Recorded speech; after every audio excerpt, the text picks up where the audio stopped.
Hello students, ये question paper है UP board 2026 physics का। इसके पहले कुछ शार्ट वीडियो जो मैंने बना दिया था जिसमें क्वेश्चन नंबर 3 तक कंप्लीट हो चुका था। अब इसमें हम शुरू करने वाले हैं क्वेश्चन नंबर 4। ये है क्वेश्चन नंबर 4। इसमें पूछा गया कि विद्युत चुंबकीय तरंगें क्या होती हैं, इनका संचरण आरेख बनाइए। संचरण आरेख में वैद्युत क्षेत्र आयाम तथा चुंबकीय क्षेत्र आयाम दिखाइए। तो वैद्युत चुंबकीय तरंग सबसे पहले जानना है। वैद्युत चुंबकीय तरंगों की भविष्यवाणी जेम्स क्लार्क मैक्सवेल ने 1873 ईस्वी में कर दिया था, जिसे हर्ट्ज ने रेडियो तरंग के रूप में 1887 ईस्वी में हर्ट्ज ने प्राप्त किया था। जब विद्युत और चुंबकीय क्षेत्र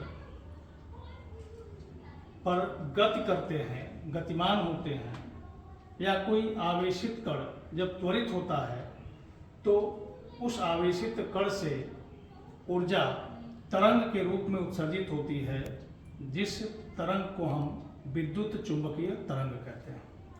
विद्युत चुंबकीय तरंगों के संचरण में वैद्युत वेक्टर और चुंबकीय वेक्टर परस्पर लंबवत और संचरण के लंबवत कंपन करते रहते हैं। इनका जो आरेख है इस तरह से, अगर हम इसको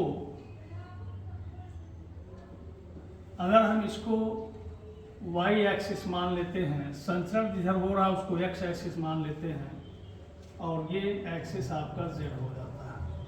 तो ऐसे केस में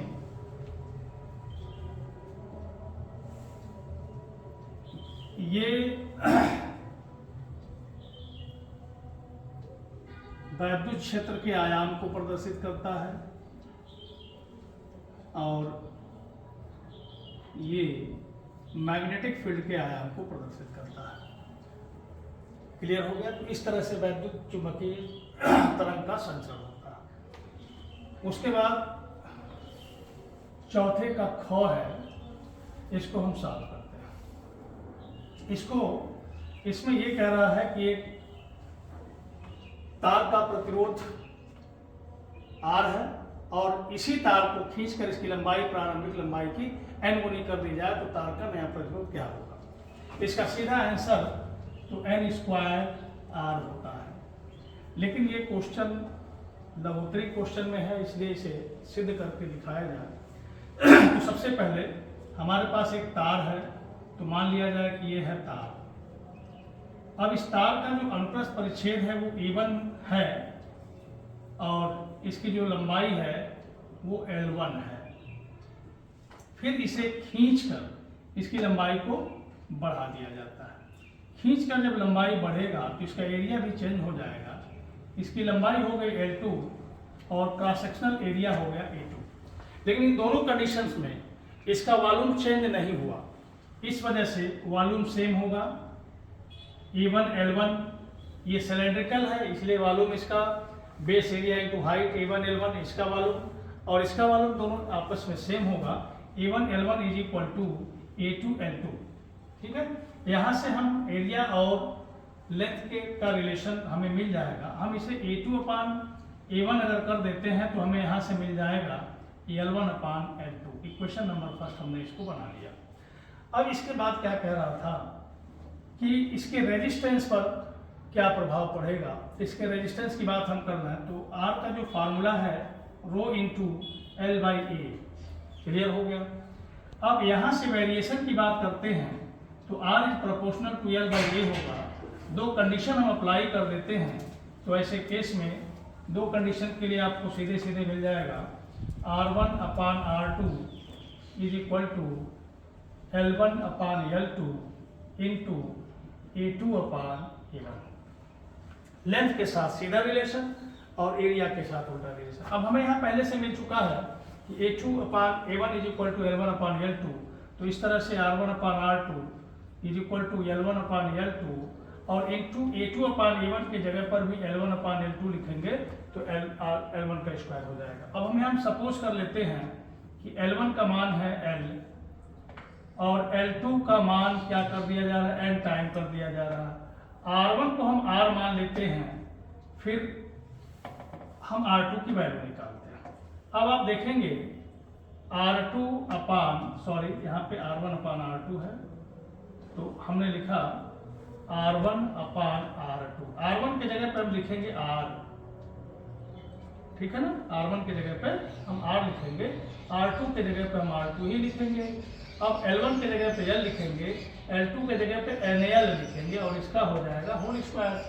L से L कैंसिल हो जाएगा और जब हम यहाँ से R2 की वैल्यू निकालेंगे तो यहाँ पे n स्क्वायर बचा, तो ये फाइनल आंसर आपका आ गया n स्क्वायर R। यही इसका फाइनल आंसर है कि अगर किसी प्रतिरोध को, जिसका प्रतिरोध R है, उस तार को खींचकर उसकी लंबाई को n गुना कर दिया जाए, उसका प्रतिरोध हो जाता है n स्क्वायर R।